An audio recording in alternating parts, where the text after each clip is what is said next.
We've all seen a Les Paul that looks like this. Great, nice, wide flame maple top. But tonight I want to feature the unconventionally gorgeous guitars. Welcome back, troglodytes, to your daily dose guitar information, the Trogly's Guitar Show. Our first feature tonight we actually found together during a live stream when we were doing some guitar hunting together, but look at that thing. It's such an extreme chevron flame top up here, but then more traditional, but yet a little bit curly down here. I think it looks exactly like a Volcano. You do not see a figured maple top like this every day. And then on top of that, it has this nice, gorgeous, dark burst finish to it. Not too dark, not too light, just that nice honey amberness. It matches the knobs perfectly. But something else that makes this one rather unique is the age of it. Do you guys see this pink interior case? What catches my attention as a collector is this big, thick blanket over here. It's referred to as the pink blanket. It was the first version of a mass production case shroud that Gibson used in the late 80s into the very early 90s. It was discontinued rather quickly for a thinner satin sheet. But another unique feature about the really early version of this case is it doesn't have the headstock wedge, and I hypothesize that causes more headstock breaks than it saves. But all that stuff was transitional. Sometimes you'll find it with or without, the pink blanket with wedge, pink blanket without. This is undoubtedly a very early one. But enough about the nerdy details about the case. Let's learn a little bit more about the guitar. It looks great at every angle. Now, to be fair, the seller does have it outside. He's really trying to sell it. We've got a bit of a dusty headstock here, but zoom in, we can see this is the prehistoric style Gibson logo. See how it kind of falls in on itself over here on the G? Also note the lack of a dot in the I. The S is a little bit more slanted.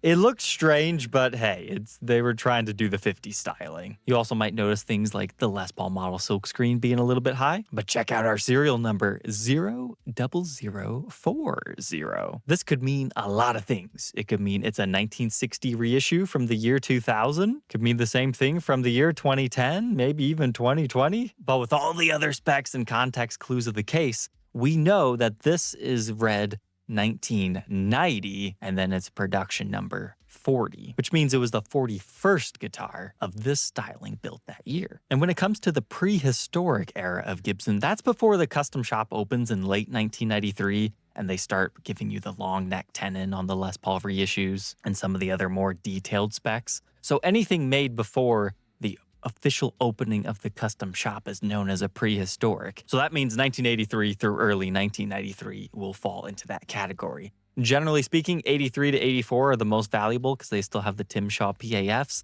and it's a relatively new thing, historically significant, etc. But the further on you get through the 80s into the early 90s, they become less expensive. Typically, because that's when they start changing other pickups. And the most important factor is that every year they ramp up production more and more and more and more. It's a rarity type thing. They're all very similar guitars. And this one even has the characteristic 90s really bad plastics. They start bending up. Eventually those will snap and break and the thing will look weird. And then you're tasked with the very difficult job of replacing those, which sounds easy enough, but you have to match it with all the other plastics and the binding. It just never looks right again. And as your friendly internet guitar guy, let me tell you what I see here. This has not been properly stored its whole life. Do you see this waviness over here? That's fret sprout. The frets don't really have much of a spot to go. So if the board's getting dried out, they just start to slightly protrude and it can push the binding like that.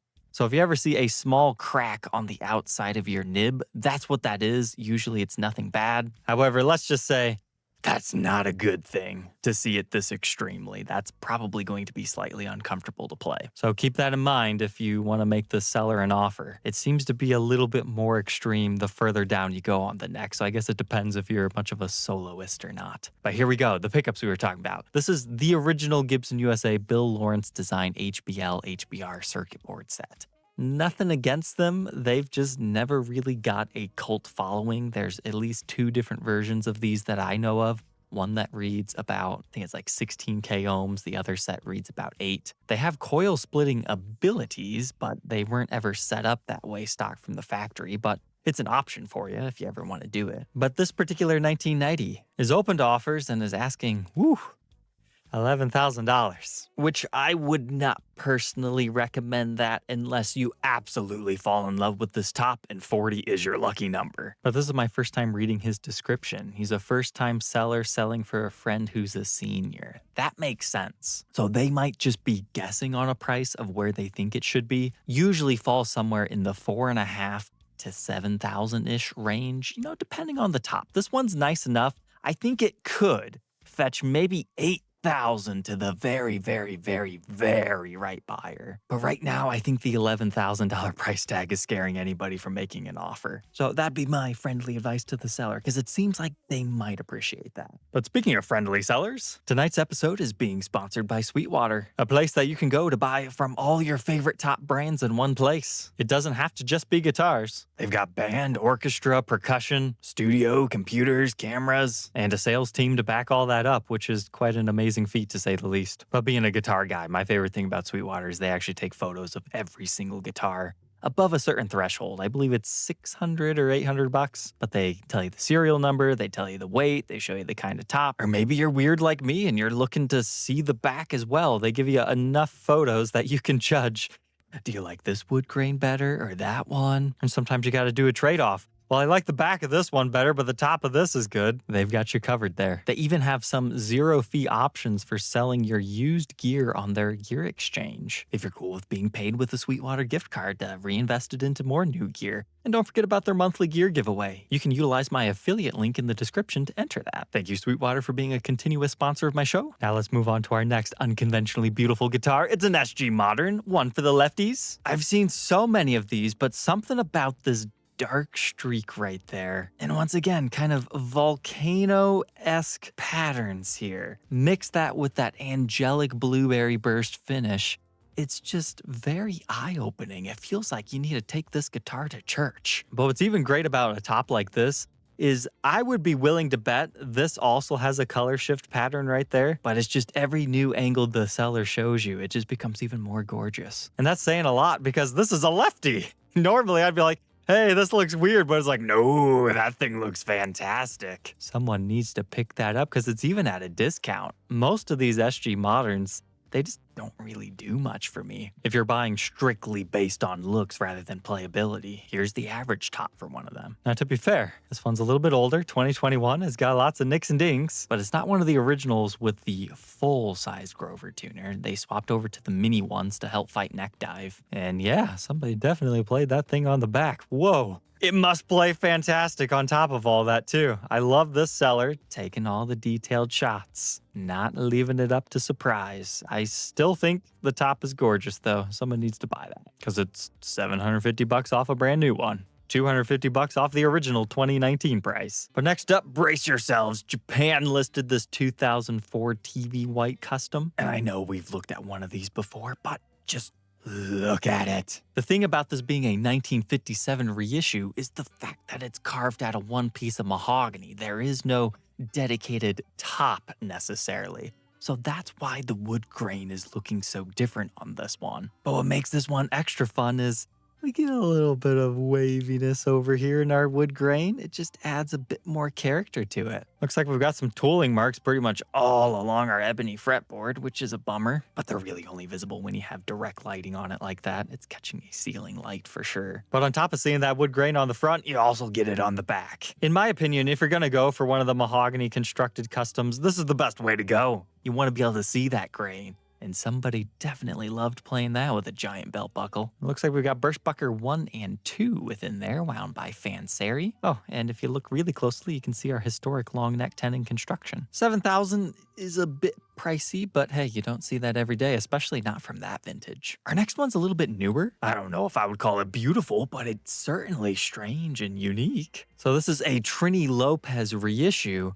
However, somebody wanted to make it none more black. Apparently, this has black binding on it. It's really hard to see, but yeah, sure enough, if you know to look for it, it's there and it matches beautifully. Sometimes there'll still be a vast color difference, but you also have it along your fretboard. For reference, here's what a normal Trini Lopez looks like. The cream binding outlines everything, and oh my goodness, even the F-holes have binding on that model? Now I gotta come back over here and look. Maybe, yeah, I think I can just vaguely see it. That's funny, I like it. Do I like it enough to custom order it myself? I don't know. Looks like they also upgraded us to golden hardware just to pop everything else. It certainly grabs your attention. It just makes you think they forgot the binding. But some people just like having that there as a protective edge to the guitar to help prevent large dings and gashes along there. If I understand binding correctly, that's one of the reasons that they put it on there outside of just cosmetics. I mean, on a 335 styled instrument, they're also doing that to hide the seam lines of the top, back, and sides. And check it, you do indeed get black fret nibs. Hear me out. Golden drum shell inlay material on that one.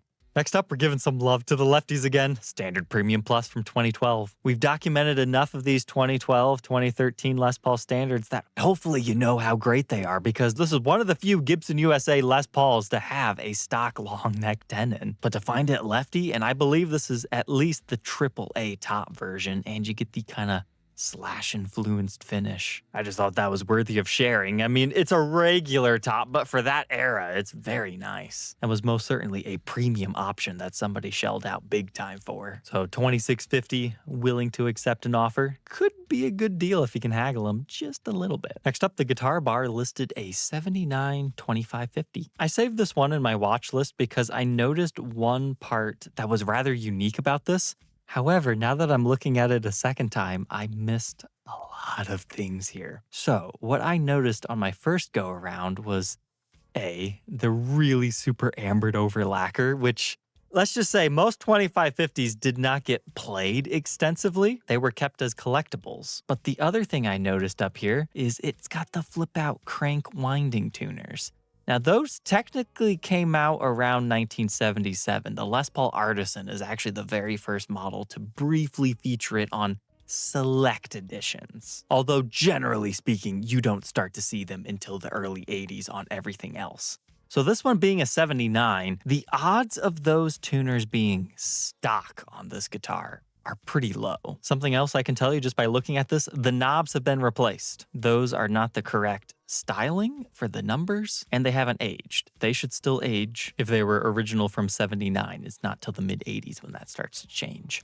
But then, look at this. That's a top adjust bridge. Those didn't come out until the 80s. TP6, that is one of the special parts. That is indeed stock, or could be. But look closely over here. Someone has the diamond posi locks installed on here. That's another 80s part. Although, pro tip, that's installed incorrectly. You want it to go up and down this direction, otherwise it's not doing anything. And then looking inside our control cavity, we've definitely had at least a pickup swapperoonie over here. And then, oh, we've got white over there. That's not right.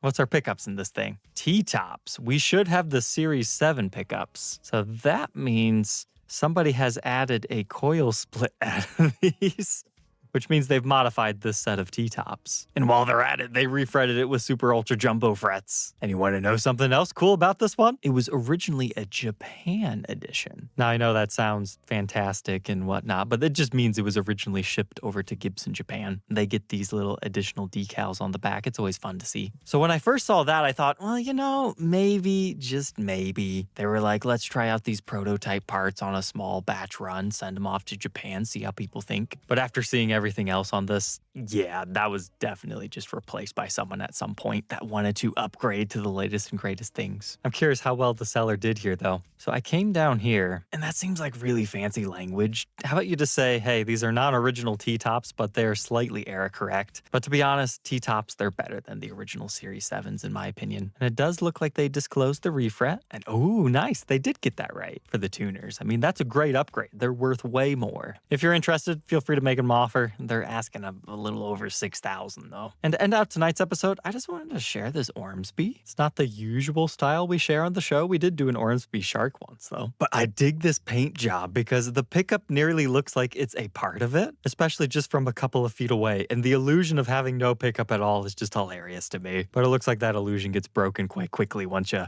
start turning it. You need to black out these screws too. Whoa, that's a fun neck. But all right, troglodytes, I hope you enjoyed, and we'll catch you tomorrow on the next one. Take care.